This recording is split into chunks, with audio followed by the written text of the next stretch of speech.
And we are live. Welcome to the NBA Strategy Show. It is Wednesday, March 13th. I am Josh Engleman here to break down a 7-game NBA slate. It's an easy one today. They lopped off the two 10 o'clock games, so we are done by 8:30. It's kind of fun to think about. Two 7 o'clocks, two 7:30s, and two 8s, and then the final late night hammer, in quotes. Golden State Warriors, Dallas Mavericks, 8:30 tip-off. Hit that like button if you haven't done it yet. Subscribe to the channel. Hit the notification bell so you know when everything goes live. Follow me on Twitter, @Josh Engleman. What's good, folks? What's going on? Last night stunk. Had a really fun Monday. Not the same experience for yesterday. Who all, show of hands here in chat, who had Josh Hart as the leading scorer on the slate on their bingo card? Not me. Not me. Josh Hart. We'll scroll. We'll zoom in here a little bit. Josh Hart. 39 minutes, 20 points, 19 rebounds, 10 assists, 2 stocks, 65.5 DraftKings points. The highest scorer on the slate by almost 10 points. That is insane to think about. Insane. Had to have him to have any chance to win last night.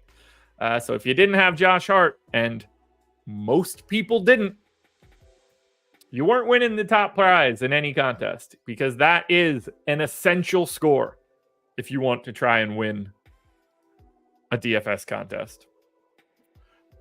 Fun though. Luka price. Yep. Ashton said Luka 12.8. Yeah, Luka up to 12,800. This slate is bleak right now. We don't really have a ton of value. We could. There's a lot that can open up, but it's a pretty ugly slate across the board. Not a lot of obvious plays. Just a group of dudes that are like, well, that guy's fine. That guy's fine. That guy's fine. Ownership will play a big role here. Or maybe we just get a ton of value for some of these Q tags and those guys end up getting ruled out. But it's going to be a day where if you want to take a stand on your dude, I think you're going to be able to do that. Or that's the guy that's already heavily owned and you can swing it a different way. I'll take a sip of this, the old sody pop here.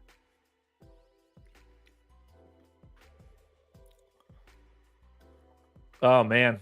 Cody, that's great. Look, second because of Hart. I had one Josh Hart lineup that was decent at the start. I think it fell to 200th or something like that. But I was relatively high up early. Never mattered. Never mattered. Played the night slate. Never mattered. It was just one of those days. It's pretty gross across the board. I mean, all we had was Josh Hart getting over 60, and then you just had this morass of SGA, Edwards, Giannis, Fox, Sabonis, and Tatum, and Halliburton all in the 50s. Sorry, Halliburton didn't get there, 49.5, but it's just a really ugly slate across the board. Yeah, SMP, you referenced it perfectly. Memphis on a back-to-back, and we have no idea who's available for that team. Should be really fun to break down. What could go wrong in the analysis of the Memphis Grizzlies when you have absolutely no idea who's available for the team? Now, I haven't run a sim yet. We're still waiting on some of the data to get populated. But once that gets started, we'll be able to dive in. I'm going to hit Larry's question here. He said, Josh, probably a stupid question. In the Sims, why is the highest projected fantasy points sometime I'm guessing basically just not number one in ROI? Yeah, that's going to be an ownership situation there, because it's going to be easier to provide a return. I think easiest way to think about it. Imagine being able to make one swap in that lineup from a guy that's 25% owned to a guy that's 5% owned, but you only have to give up a half point of fantasy points. That second lineup is going to be significantly more profitable based on that one individual change, because you're not giving up as much points as you are ownership. There's always going to be a push and pull from total points to ownership in general. And I don't want to just say like total ownership because that's not really what we're talking about. But in general, as like a mental proxy for yourself, there's a push and pull for how much are you willing to give up in fantasy points to gain it in a discount of ownership or to be more unique. So that's why you can see it, the top lineup in fantasy points, not necessarily be at the top of an ROI sim. So good question though. I would imagine you're not the only person that has a question like that with regards to the Sims. All right, I'm going to just jump in and start talking a little bit about this first game. Then I'll run my sim, get my data loaded, and then we'll run the site sim after that. Shout out to BetMGM, by the way, for being the sponsor. Banner at the top of the screen. You guys see it. We'll talk about it in a second. But first, we'll do this. Toronto Raptors, 3.5 point underdogs in Detroit, 232 total. Now, not a lot that we can say here. Scotty Barnes out, RJ Barrett out, Chris Boucher out, Jakob Poeltl out. Questionable tag on Emmanuel Quickly. Questionable tag on Gary Trent. Sody pop burps. So we have to assume, based on those Q tags, that Quickly and Trent are in. Now, if they are in, they're probably the best plays from Toronto, but not overwhelming options. At least on the surface. Ownership will tell a big story here. Quickly's 8,500, point guard only, 1.18 DraftKings points per minute over the past 30 days. That's basically where I have him for today. Similarly, Trent, 5,600, shooting guard only, 0.8 DraftKings points per minute over the past 30 days. Both guys should see a little bit of a bump. Detroit plays fast enough. Their defense not very good. So between Quickly, Trent, and Bruce Brown, if he happens to stay in the starting lineup, I think they're the three guys that you have your eye on. Kelly Olynyk's up to 7K. Like, that's starting to become tough based on where some of the value exists for center today, including the opposite side of this game. But this is also a situation that could completely flip on its head. What happens if Quickly doesn't play again? What happens if Gary Trent doesn't play again? How much Grady Dick can we get to? How much insert next guy here can we get to? If they're both out, do we see Ochai Agbaji look any better? Do we see Jordan Nwora look better? Jalen McDaniels? There's so much ambiguity for Toronto right now. But as I see it, if everybody's in, it's Quickly, Trent, and Brown. And I probably don't have much interest in anybody else in this matchup. Well, on the Toronto side, at least. It's okay. But if we lose Quickly and lose Trent, and we have to refill in 70 more minutes, then I think it's going to look a lot like it did the last time out.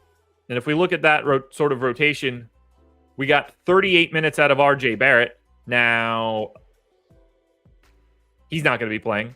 We got 36 minutes out of Grady Dick, 37 out of Bruce Brown, 29 out of Olynyk and Agbaji.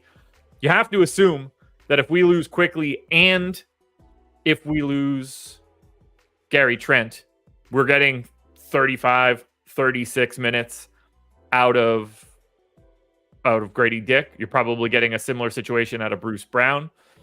But the big piece is we'll probably then get to Javon Freeman-Liberty, the death sentence for most people on Monday. But I think you're going to need both guys out. If it's just Quickly out, then we're probably looking at him playing around 20 minutes. If they're both out, we start running out of guys because we also now have to fill the 38 minutes of RJ Barrett. All of this to say, it's very hypothetical. There are way too many moving parts on Toronto to be confident in a breakdown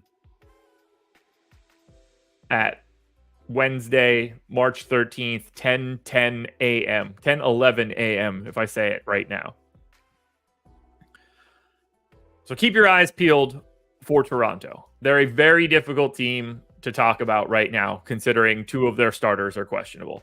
For Detroit, it's only 1 starter that's questionable in this spot, and that's going to be Asar Thompson. Now, Thompson did miss their most recent game and left early from the game previous.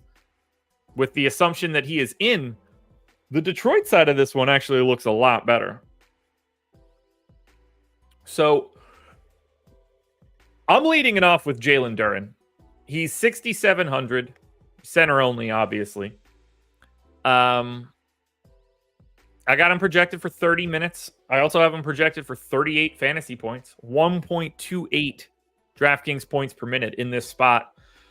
Toronto's defense is horrific, and they might be even worse depending on if Quickly ends up out and if they start going to more bench guys. I want to get to Duren here. He's been at 1.17 DraftKings points per minute over the past 30 days, 18% usage, 13% assist rate, 23% rebounding rate. I mean, I got him projected for 14.5 points and almost 13 rebounds. I think he looks like the best play on the Pistons. Now, I feel like a bunch of centers look pretty good today in comparison to where the rest of the slate is. So I'm interested to see how that affects my ownership. But he does grade out on paper as the best option. After that, you can kind of chop it up between a couple guys. I think $5,600 Asar Thompson looks pretty good, especially in this matchup. Happy to get to an $8,600 Cade. And then I will once again get to Beef Stew, who has been playing quite poorly on a per minute basis, 0.72 DraftKings points per minute over this last month, but 5K with that power forward eligibility.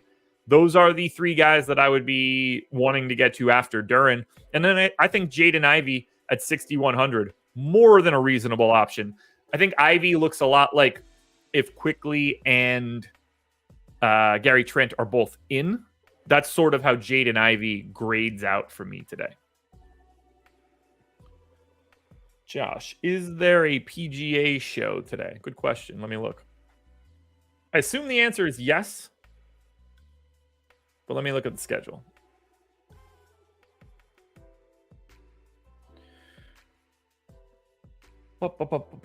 Remove blanks. Wednesday. I don't see one on the schedule right now. That surprises me. Actually, hold on. I don't think it's going to be a live show, Jake. It looks like, if I'm reading our schedule correctly, I think that Ben is recording his own VOD video for PGA today. So, and we're going to talk about PGA in a little bit. But yeah, it doesn't look like it's going to be live. It does look like that could be up right now or imminently. For the rest of the Pistons, I don't have much interest in like Wiseman or Sasser, but I will not be surprised at all to see either one of those names pop up when we run these Sims, because we don't have any real value. A $3,300 Marcus Sasser is probably going to show up when we run a Sim. So let's be ready for that. But yeah, the Detroit side looks way better. I mean, the 232 total, it's the second highest total on the slate. We have 2 games at 205, disgusting. 2 games at 214, disgusting. So we got to look at this game with the 232 total a little bit more.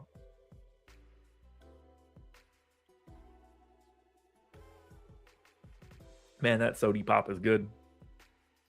I don't have anything else really here for Toronto or for Detroit. I'm going to check and see if we have ownership up yet. If not, we're going to hop into a little bit of a read. If you haven't hit the like button yet, please do so.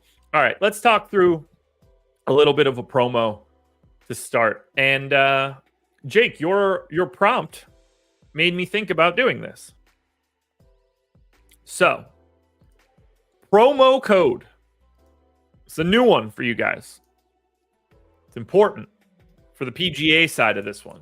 You were asking about golf. Well, we've got the Players' Championship coming up, starting tomorrow. We have the promo code of PLAYERS, PLAYERS. I'm hoping you could find that link in the description of this video. If not, browse on over to stokastic.com and use that promo code PLAYERS, because The PGA lineup generator. You see it here, weekly package. Normally $8.95. You can get it for less than $5. It's like $4.92 or something like that. This is going to be what you're looking for if you want to build out a couple lineups for the Players Championship. If you're looking to get just to like dip your toe in the water of golf, this is a very low outlay for you. You can lock players, swap players. Lineups just going to pop up on your screen. Now, we've already sifted through the lineups that we don't think are very good. Like, we want to help you out a little bit for this. So when the lineup pops out, we've already evaluated it to be what we consider a quality lineup. You can click save if you like it. You can click discard if you don't. Another lineup is just going to pop right up. In fact, there's no reason that we can't just look at it right now. So I'm going to pull up the lineup generator, the PGA side. We'll go DraftKings. This is very mobile friendly if you're looking to build these lineups. I'm just going to go with a chalky build to start. Not going to lock anybody in, but you could if you want to. It would feel pretty good to lock Scotty Scheffler. I'm just going to skip that piece. Immediately, lineup pops up on the screen. Scheffler, Morikawa, Lowry, Pavon, Putnam, Detry. Really close to optimal. A little bit further up the contrarian line. I like that. Let's just say we click save there. Okay. I don't really like this next one. I'll click discard. I'll click discard. We'll click save, discard, save, discard, save, save, save, save, save, discard, discard. There's 10 lineups. I just generated 10 lineups, saved the ones that I liked, obviously randomly in this case. I get all of my exposures set up here, all of my lineups along with their fantasy points and ownership listed here. Export to CSV, import directly to DraftKings. Easy peasy.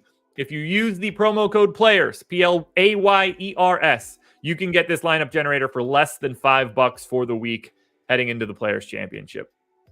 No better deal out there right now. You're only going to hear this one on live shows too, folks. So keep that in mind. Let's see. Do we have ownership yet? We do not. So let's go to Brooklyn. We will be able to circle back here. No big thing. Let's take one look at Odds Shopper as well. I'm just going to look at it on my own. And Toronto or Detroit. Nothing at the top of Odds Shopper right now for the Raptors or the Pistons. So let's just go ahead and hop into the Brooklyn Nets. This should be another real fun treat for us. Brooklyn has Cam Johnson probable. Cam Thomas is also back. So we're getting full strength Nets. Does the PGA lineup generator do showdown for the weekend? I'm 99% sure the answer is no, but I actually don't know the answer to that. I can get you an answer though, Steven. For the Brooklyn side of this one, kind of ugly. Like -9 on my target value is the best that we can hope for right now. Actually, let me tweak my formula quickly. Need that to go up. It's not going to move around too much. However, I want to make sure we have the most accurate data in front of us.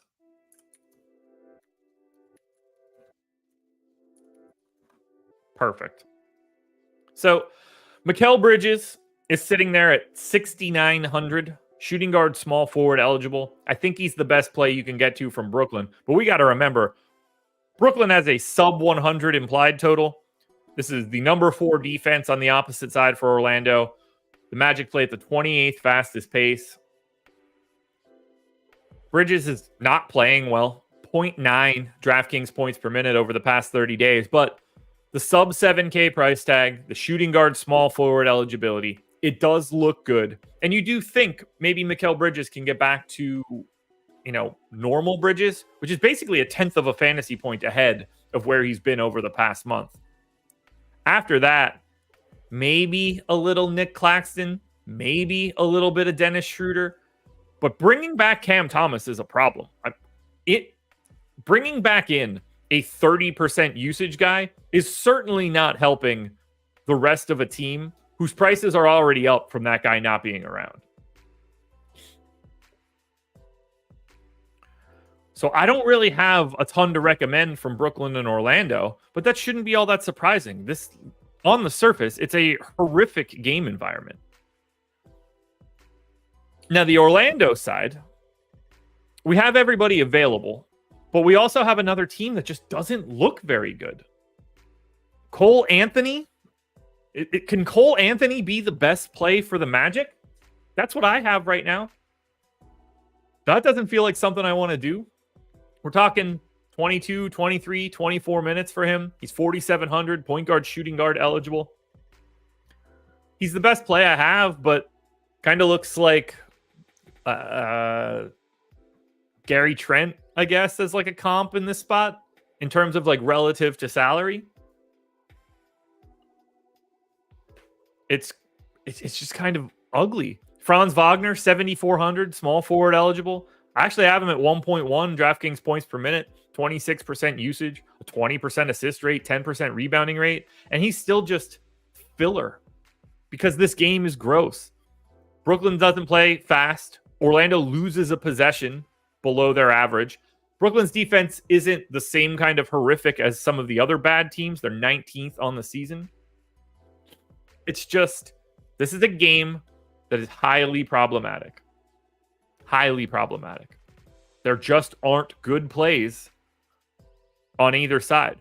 And this is what's going to lead us, once we run the Sims, to seeing just where is the ownership really going to start today, and how important is the news for all of these Q tags. It's massive. Ronald Hill, are you guys going to have NCAA tournament shows? I have no idea. I have no tie to college basketball at all, so that is outside of my wheelhouse. I doubt it. It would surprise me, but I can't rule it out. I guess a little bit. Surely we'll have a bunch of sports betting VODs on that side. If college basketball contests look good for like the first Thursday, Friday, Saturday, Sunday for opening weekend, wouldn't be surprised if we snuck one or two in, but I honestly don't know right now.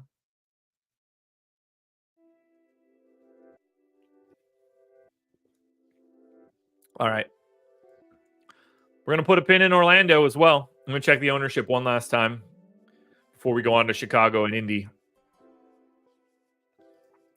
So we're going to the Bulls. Now this one starts to look a little bit different, which shouldn't be surprising. Chicago Bulls are 4-point underdogs in Indiana, 231 total. Now, Pacers are on a back-to-back. We don't have their injury report. However, the Bulls have a probable tag on Torrey Craig, a Q tag on Julian Phillips. The Bulls get the benefit of this pace-up spot, God, nose is itchy, against the Pacers and that Pacers' bad defense. So, number one in pace for the Pacers, fitting, I guess, based on their name. I have Chicago gaining 4 possessions over their average. I mean, that's like an extra 2.5 fantasy points for some of these guys, or at least 2. That's a big bump just from the matchup itself. So you've got DeMar DeRozan, 8,200, small forward, power forward eligible, right around 1.1 DraftKings points per minute, 25% usage, close to 25% assist rate. Small forward, power forward, 8,200, playing 38 minutes. All of that looks pretty solid to me, but not like it's the Pacers matchup is what's saving DeRozan from looking like everybody else we talked about. Similar story for Kobe White. He's playing like 38 minutes a night, 7,800 point guard only, 1.05 DraftKings points per minute in this spot. Basically same rates as DeRozan, 24% usage, 23% assist rate. I think you could very easily get to an $8,300 Vooch. He's center only, obviously, but right around 1.2 DraftKings points per minute. You could certainly get yourself to Ayo Dosunmu or Alex Caruso, since they're going to play 30 minutes or more, Dosunmu in particular. Neither one of them great per minute guys. Caruso going to be closer to that 0.85, 0.9 range. Dosunmu is going to be more in that like 0.8 to 0.85 range. But I want to get to some of these pieces of Chicago because when you get to face the Pacers, you basically just create value by default. It takes some really bad pricing for a Pacers opponent to not look better in that spot. It can happen, but it's not happening here. We're going to end up getting to a little bit of the Chicago Bulls. Now, I wouldn't go to anybody else from the Bulls. I think that should be pretty obvious. And yeah, DeRozan, NBA fan, DeRozan was pretty bad last time out. Now, if we go to Indiana, best thing we could do here is assume this rotation looks like it did yesterday. That might not be the case. We don't have their injury report yet. But we do have $6,200 Miles Turner, looking like my preferred option from the Pacers. I expect him to get some ownership. 40 fantasy points out of Miles Turner today, and you're feeling pretty good. He's been at 1.25 over the past month, playing 28 minutes a night. I really like the price. I think he looks like the, on paper, best option, but because of position, it's probably Pascal Siakam. Siakam 7,200, small forward, power forward eligible, right at 1.15 DraftKings points per minute. Not the best matchup in the world. This is a pretty big pace down spot for the Pacers. Bulls are 26th in pace. They're 18th in defensive rating, but it's still showing me some decent value for the Pacers, whether that is Turner, whether that's Siakam. Aaron Nesmith's minutes have jumped up dramatically over these past two games, and now that he is back into his normal role, I think being up over 30 minutes is just where he's going to be. He's shooting guard, small forward eligible, 5,300. Not the best per minute guy and hasn't been a great per minute guy since he's come back, but I do think he looks a little bit better on the surface than what his recent rates have been showing. And then, we can always do the Jalen Smith backup center thing because he has power forward eligibility. And then there's still $9,400 Tyrese Halliburton sitting out there. Has he been the same guy that he was to start this season? He hasn't. 1.21 DraftKings points per minute for Halliburton over the past month. However, this is still a 24% usage guy. It's a 45% assist rate guy. He's still going to be out there dropping, 19 points and 11 assists. It doesn't take a lot for him to crest the number you're looking for. I have him projected for 46 fantasy points. If he gets to 54, you're feeling pretty good. So I really like the Indy side. I really like the Chicago side. This is the first game where this would be of the first three, this would be the game where I would expect the most exposure to an individual game in comparison to those first two games. And I don't think it's really all that close. All right, 350 people in the door. Hit that like button if you haven't done it yet. It helps us out a ton. Since we touched on the schedule before, I'll quickly sum it back up for today. It's very simple. I'll be back at 5 p.m. tonight for the NBA Deeper Dive. You're going to get Matt Bellman joining me there. NBA Live Before Lock will be back at 6. And then playback tonight at 7. I'm not going to be making playback tonight. I'm actually not going to be playing this slate tonight. My wife's birthday is tomorrow, but she's going to be out of town starting tomorrow morning until Sunday. So can't do anything tomorrow. We're going to go out and grab some dinner tonight. So I'm going to skip this slate. I wish it would have been yesterday because I would have much rather skipped all the garbage that ended up happening for me. But yeah, I'm not going to be playing tonight. All of my data is going to be run in the exact same way otherwise. So it doesn't change anything there. This is the same process whether I'm playing or not. I did put in a wealth of bets today, though, when I woke up this morning. As I worked through every game, I started firing off on the player props, small stuff, a tenth of a unit up towards, a half unit, but probably 15 or so bets. Follow me on Pickett if you're looking for anything there. But yeah, I'll have some bets to sweat, but no DFS tonight. Oh, extra cutie. Congrats. Shane, happy birthday in advance. Miles as well. Look at this. Shout out Pie Day, everybody. Shout out Pie Day. Did I eat breakfast today? No, I don't normally eat breakfast, Pierre. Not normally a breakfast guy. I will usually eat the moment I finish up this show. Yeah, happy birthday to everybody that's sharing one in and around this time. And happy birthday to my wife. Denver Nuggets, 4.5-point favorites in Miami, 214 total. This one's actually pretty easy to talk about. Denver's got their normal team available. And on Miami, Jimmy Butler's probable, Caleb Martin's available. All the other guys that have been out are out, including Tyler Hero, Kevin Love, and Jay Rich. So for Denver, doesn't look very good. We're in a matchup against a top 10 defense, a bottom 5 pace in Miami. So this is pace down for Denver. They already play slow. They're in a tough defensive matchup for sure. And all of these guys are just in and are always in. So they're all priced accordingly. Jokic is here at 12K. I don't think he looks even remotely close to getting to Luka Doncic, who we'll talk about in a bit. The best option is Jokic. He's certainly going to be difficult to get to. We haven't been talking about, oh, this guy looks good at 4,100. Oh, this guy looks good at 3,700. Doesn't mean that he doesn't project well. 29% usage, 40% assist rate, 20% rebounding rate. I got him in for 25.5, 11.5, and 8.5. But it doesn't look as good as Luka, and I'm going to have a hard time getting to Jokic if we don't free anything up. After that, not a single person has our target value with a higher number than 10, negative 10, that is. Jamal Murray looks okay, but he's 8,400. This is a bad spot for him. All of this is rough.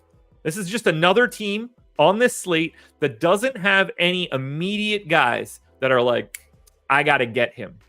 And those kind of days are the days I love, because where my projections are just off by a little bit compared to what the consensus is, they just become my stands in an easy manner. And I start grabbing guys that are a little bit easier. Whereas here on a normal day, when we have a lot of consensus information, we start to funnel to a similar build. Here, all bets are off. If and when we run these sims, I would not be surprised for me to have wildly different exposures than what we're seeing for ownership. But I don't have anything else to add for Denver. Like, obviously, for all of these examples, too, you can pretty much work in any starting guy. They're all going to look all right-ish. But there are no priorities here, guys. Miles, that was definitely my breakfast. For sure. Marcos says, I was watching the Bulls-Sonics finals game 1, and boy, was that defense garbage. No, Marcos, you don't seem to understand. They only played defense back then because everybody was allowed to like punch each other in the face, and drag each other to the ground. That was defense. I don't know if you've heard. That was way better defense. You must not know how to watch basketball games, I guess. Or that's exactly right, and everybody now is stupid. I think it's probably that one. We hop over to the Miami side. For the Heat, we got a couple options, but Miami, like, at best looks like Toronto. Bam Adebayo's 8,500, center only.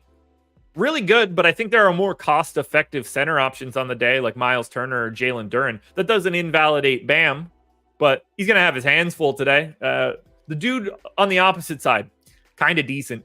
So this might be more of a defensive game for Bam than anything else. You've got Jimmy Butler at 8,600, small forward eligible. I got him in for 36 minutes. He's been at 1.24 DraftKings points per minute over this past month. This is his team now. No Tyler Hero around. And then, like, Caleb Martin's a decent enough value at 4,800, somewhere in that 0.8 DraftKings points per minute range. You can sneak a Duncan Robinson into your lineup. You could probably sneak a Terry Rozier into your lineup. But again, this is Miami taking on the number 11 defense. So at the very least, an above average defense.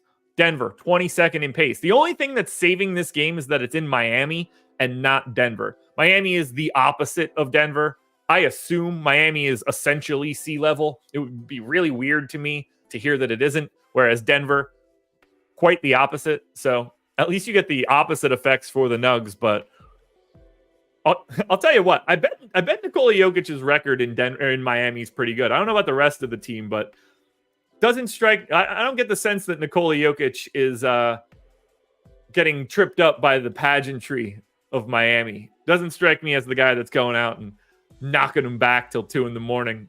He's probably like, where is the nearest racetrack? So I don't have much else to say for Miami. This is just another. We've got these guys. Maybe the easiest way to describe this would be to hop on over to my old summary table from the process. So we've looked at the first 4 games at this point. If I just highlight the first 4 games, I think this is going to tell a pretty big story. This is what we've seen so far for today.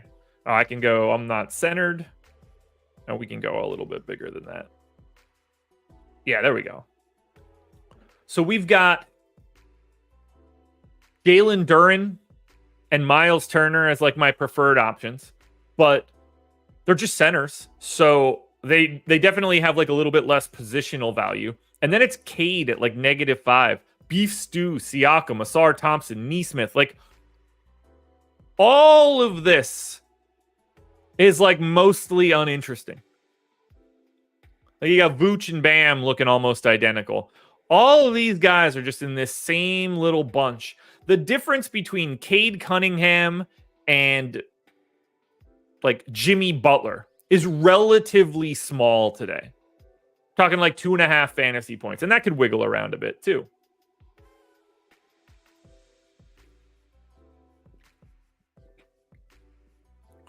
It's just like we've talked about 4 games now, and none of it looks that good.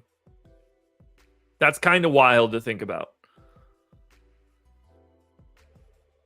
One other thing I want to touch on before we hop to this next game, it's BetMGM. We've been talking about them a lot. I know I have because I am now in a legal sports betting state. If you're in a legal sports betting state and you haven't signed up at BetMGM yet, you should probably go ahead and do that. Bet $5, get $150 in bonus bets. It comes in as 3 separate $50 bonus bets. Worst case scenario, you bet 5 and lose. You bet 50 on a bonus bet and lose. Another 50 and lose. Another 50 and lose. You're only out $5 of your own money at that point. That's one of the least likely scenarios if you're doing this. So if you pick up 1 or 2 of those bonus bets, now you're looking at a bankroll that's sitting at, I don't know, somewhere in the neighborhood of $200. All you had to do was deposit 10 to get in at BetMGM. Obviously, you can deposit more if you would like, but these bonus bets are going to start you off on the right foot. You got to be 21 or over. If you or someone you know has a gambling problem, please call or text 1-800-GAMBLER. Click the link in the description of this video. Sign up if you're interested. OddsShopper is going to help you out a ton there. Speaking of OddsShopper, do we have any interesting bets right now? Klay Thompson on BetMGM. Under 21.5 points, 6.7% expected value. It's the best play that exists on OddsShopper right now. I already took his under PRA on Prize Picks. I would grab that immediately if I could, folks. Don't be afraid to grab it if you're on a sports betting site. You could also get a comparable line at Sugar House, a little bit worse. Bet Rivers as well has it at -115. So does Hard Rock. So does Bet 365. And DraftKings has it at -125, so the value is mostly gone. You could also get the under on Bam's rebounds. That one doesn't look too bad either at Bet 365. Charlotte Hornets, 1.5 point favorites in Memphis, 205 total. Another spot that is disgusting. Now, Memphis is on a back-to-back. Charlotte has a Q tag on Trey Mann. If he comes back, that negatively impacts everybody else for the Hornets. Makes it very hard to get to Micic. Makes it pretty hard to get to Trey Mann. First guy and only guy that I'm really looking at is Nick Richards. Add him to the pile of completely reasonable center options that we probably don't really talk about by the time this is over. He's 5,700. He's playing 30 minutes a night, 0.95 DraftKings points per minute. But it's not like I'm a big fan of Brandon Miller. It's not like I'm a big fan of $8,800 Miles Bridges, who has been playing well, but still 1.05 DraftKings points per minute. There's just not a good play here to be found. Now, we did just get ownership. Nope, that isn't correct. We did not get ownership. At least not correct ownership. So looks like we're just pushing through it today. We're going old school process show style. We don't have the ownership right now, so we're just giving the breakdown. But yeah, this is just another spot where I'm not all that interested in the Charlotte Hornets. Unfortunately, we can't talk about Memphis because we have no idea who's playing. They're on a back-to-back. We don't have it. I projected the Q-tag type dudes in. I projected Jaren Jackson in. If Jaren Jackson is in, he's the dude we're playing for sure. 8,600 power forward center eligible. He's been at 1.23 DraftKings points per minute over the last 30 days. I'm projecting that much better in this matchup against the Hornets. 34% usage, 17% assist rate, 10% rebounding rate. I want to get to Triple J if he is in. I have no idea if he's in. I have no idea if Jordan Goodwin is in. I actually think that he doesn't have any days left. Let's check it. So let's get Jordan Goodwin pulled up at Basketball Reference. How many games has he appeared in so far this season? All right, so he's at 47 games. Has he gotten any DNP CDs?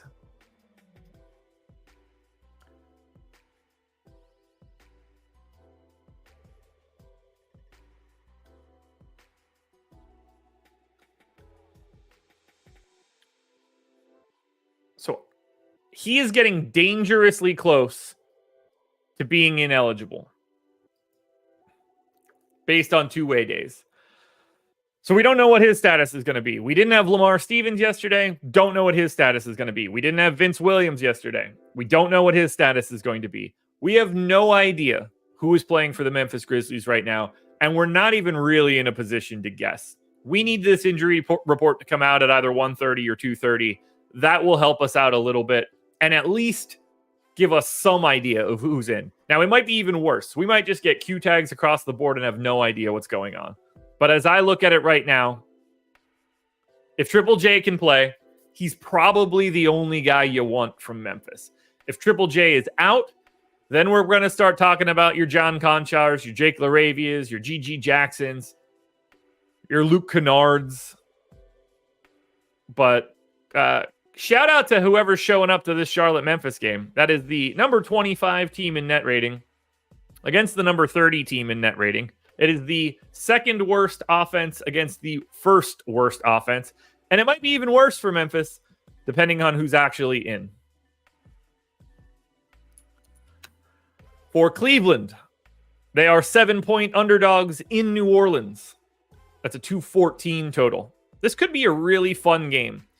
Donovan Mitchell is questionable. Keep your eyes peeled for the Donovan Mitchell tweet if we want to know if he is playing or not today. But if he's back, he might just be the only guy I'm actually interested in from Cleveland. 9,200, point guard, shooting guard eligible. I went straight to 36 minutes. I don't think he would really be limited. Wasn't playing all that great earlier in the month. 1.13 DraftKings points per minute, but I got him in for 1.25, 26 real points. I'd be fine paying up for someone like Donovan Mitchell. Again, we don't have a ton of value for it right now. Jared Allen looks solid. Darius Garland looks solid. It's possible we just get Mitchell back out and we create a little bit more value here where we can bump up George Niang and bump up Karis LeVert and bump up Darius Garland once again. Garland playing a lot better, by the way, back up over a fantasy point per minute in the last 30 days. But everything hinges upon the status of Donovan Mitchell. If he's in, it really negates Cleveland. I mean, we got to remember, Donovan Mitchell has missed the last 7 games. Missing 7 games. I'm on the wrong ownership page, aren't I? We do have ownership now. I'm on the wrong page. So I'm going to be able to run that. I've been refreshing our night slate ownership because I played the night slate last night. So we are going to run Sims immediately after finishing up this Cleveland and New Orleans game, and then we can take a look at my exposures. But as I look at Cleveland, I'm really not all that interested, other than Donovan Mitchell. Apologies, guys. So yeah, we got ownership 8 minutes ago. Let's drop that in. And we can at least take a look at what stands out. So for Cleveland, I'm gonna circle back immediately right now and hit every team. Toronto, big ownership to Bruce Brown, Gary Trent, and Quickly. Not surprised to see that. They were the 3 guys that we highlighted. Does feel pretty healthy. Will depend on who's in. For Detroit, it's Asar Thompson, Cade, Beef Stew, Ivy, Duren. Marcus Sasser showing up with 20% ownership, which I touched on. Not surprised. I do like Duren. He's the most owned guy from the Detroit Pistons. They do look like a team you want to get a lot of. That shouldn't be surprising. They are the team that we like the most. Brooklyn, 8% ownership to Bridges. S&P, what do you mean? Are you not looking at my sheet right now?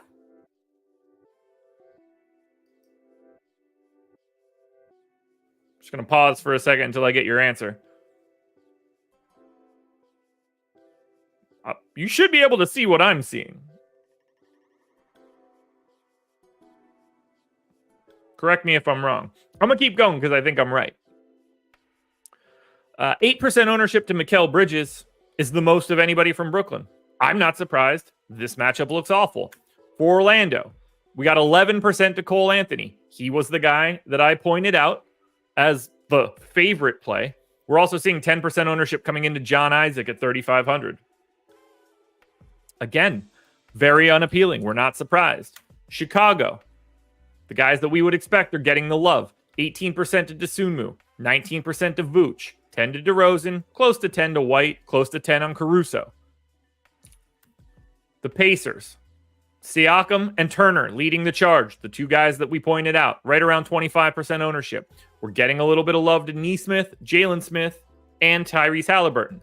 So far, we've hit all of the main notes of where ownership is going.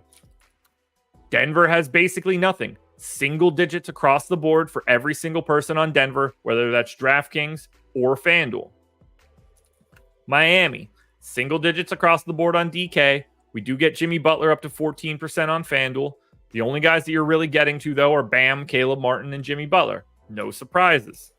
Hornets, single digits across the board. Highest owned guy is Nick Richards. Are you sensing a pattern here, guys? I didn't need to see this ownership information. I knew it in my noggin. Not a lot going on for Charlotte. Terrible spot.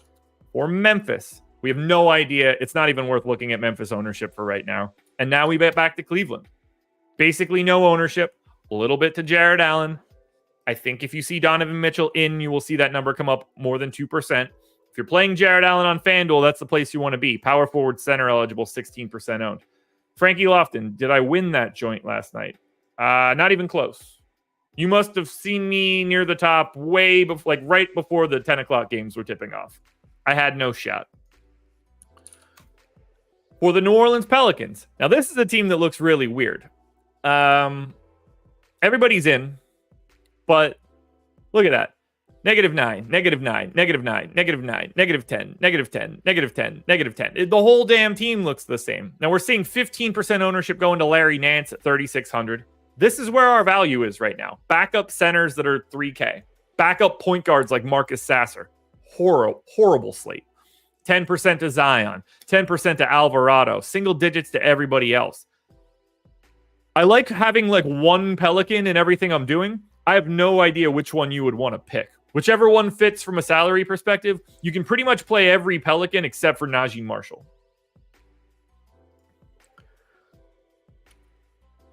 And then finally, we are going to close this one out with Golden State. The Warriors are 7.5-point underdogs in Dallas, 236 total. We know no Steph Curry here. I'm assuming they're going to go with the same rotation that they went with the last time for Golden State. We're seeing 13% ownership coming into Clay. Basically the same for Kuminga. 10% for Chris Paul.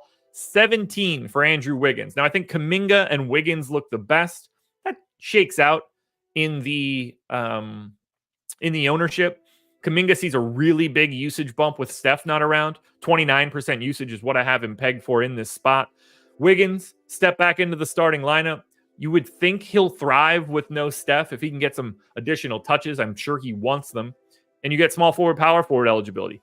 I like the flexibility that you get from Wiggins. But again, there's not an overwhelming priority coming from Golden State, even in a matchup against a bottom 10 defense and a fast enough team. It's a good spot for Golden State, and yet they still don't look that good, even with Steph out. And then we get to Dallas. 20% ownership to Luka, 18% to Daniel Gafford. I prefer the other centers we've talked about. 7 to Kyrie, which I think is a little underrepresented. Now, Luka is 12,800. He's been on a tear. 1.9 DraftKings points per minute over the past month. I got him at 1.8 for today. He looks like clearly to me the best pay up option that you can get to, but we do not have the salary to make that look good. When you're making a Luka lineup today, you're not going to like the way that it looks. I'm quite confident in that. Sody Pop. So the priority is Luka. And as we open up value, his priority level will continue to rise. 20% ownership for him right now is honestly more than I expected given what we have. But now I think our best bet is to run the Sims and see what we like. So I'm going to generate some lineups. And I'm just going to run mine for this example since we're getting close to the end. I'll work through everything that I get based on my projections. And then I'll run FanDuel based on the stochastic projections. Again, don't forget, sign up for the PGA lineup generator. The promo code is players. You get the lineup generator for a week for less than $5. $4.90, somewhere around there. Get in for the Players Championship kicking off tomorrow. So we got lineups building. If anybody has any questions, feel free to drop them into chat. Happy to help anybody out right now. But all I have to do now is upload my projections.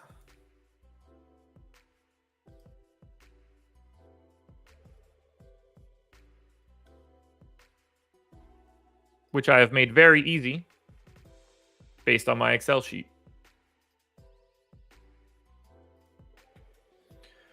All right. First step complete. And this is so easy. All you do is just paste. We have a template file ready for it. You paste in the projections that you want. Click save. And then it's very easy to upload that file.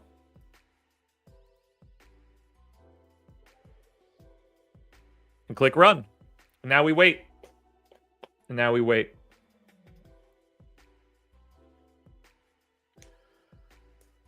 Oh, man. I do not do the process show any longer. We basically moved the process show to right now.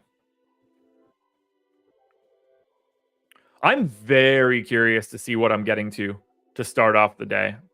I don't have a great feel for who are going to be like my ultra standout options, although I could probably take a guess quickly. I think I'm going to be very high on Jaren Jackson, very high on Kyrie Irving, high on DeMar DeRozan, hopefully high on Luka. It's probably going to give me like way too much of someone shitty, like Cole Anthony or Jalen Smith. We're going to find out right now. I'm going to quick favorite my top 150 lineups. Now we can look at my exposures. Highest exposed guy, Jalen Duren, 65% of my lineups. Beef Stew, 55% of my lineups. Asar Thompson, around 45. Miles Turner got to 40. Neesmith and Bruce Brown, both in the 30s. So those are some pretty big stands at the top. Jaden Ivey got to 28. Siakam, Gary Trent, Triple J. Cole Anthony, Jalen Smith, Cade Cunningham, all in the 20s.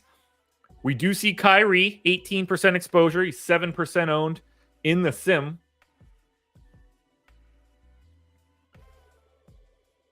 Where is Luka Doncic hiding?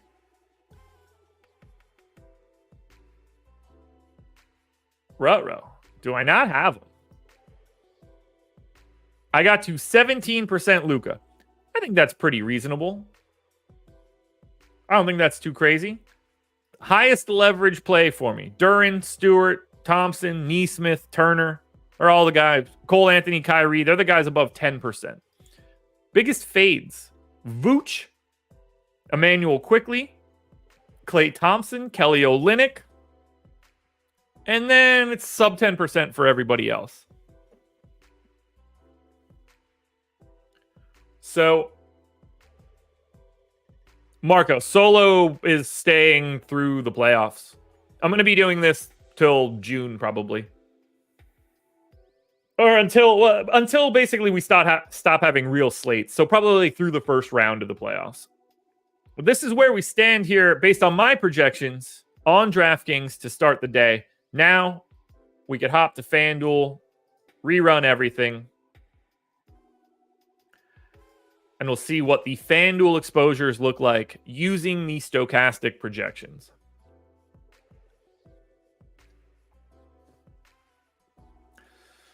Steven, I saw your message of I want to see the top Luka lineup.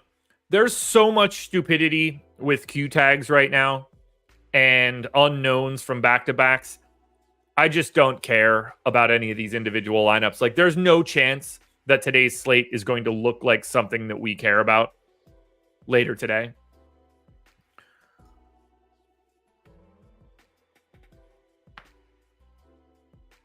Those Luka lineups are just going to have a lot of Cole Anthony, Larry Nance, Caleb Martin, Derek Lively potentially, Jalen Smith.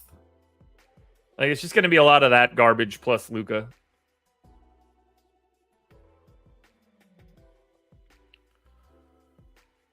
Like, if we were feeling pretty good about the slate, I would dig into all of that stuff, but it's so bad right now.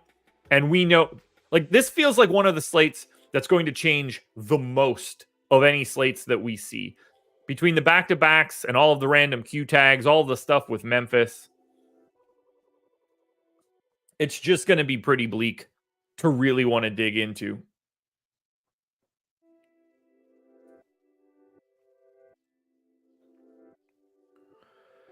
Almost there on FanDuel, and then we can get on out of here.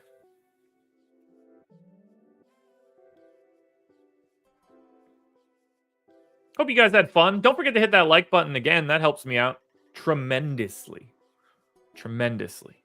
Love seeing that number go up. And as always, if there's anything else you want to see on this show, let me know in the comment section. I check it out every day. Favorite in my top 150. Here we go. Exposures on FanDuel. 90% to Bruce Brown at small forward. 70 to Kelly Olynyk, power forward center eligible. Very different play on FanDuel in comparison to DraftKings. Vooch got to 60%. Quickly got to the 55% range. Wiggins and Dosunmu in the 40s. And then this pack of guys in the 30% exposure. John Conchar, Alex Caruso, Beef Stew, Gary Trent, Luka Doncic, and Klay Thompson. And just to make the FanDuel people happy, highest ranked ROI lineup: Luka Doncic, Alex Caruso, Gary Trent, Ochai Agbaji, Bruce Brown, John Conchar, Kelly Olynyk, Draymond Green, and Nikola Vucevic. We are done here, folks. We hit our time mark almost exactly, 10:59, 30 seconds. I'll give a little bit of a break. Might try to get out of here on the number itself. Honestly, though, guys, it's been fun. I've enjoyed the show. We're back again tomorrow. Nothing changes. NBA Strategy Show is here every day, Monday through Friday, 10 a.m. with me breaking this bad boy down, checking out the Sims. Make sure you check out our lineup generator, whether that's golf or on the NBA side. All of our premium data packages, weekly and monthly passes, whatever you're looking for on the DFS end, we have it for you. So good luck tonight, everybody. This was the Strategy Show.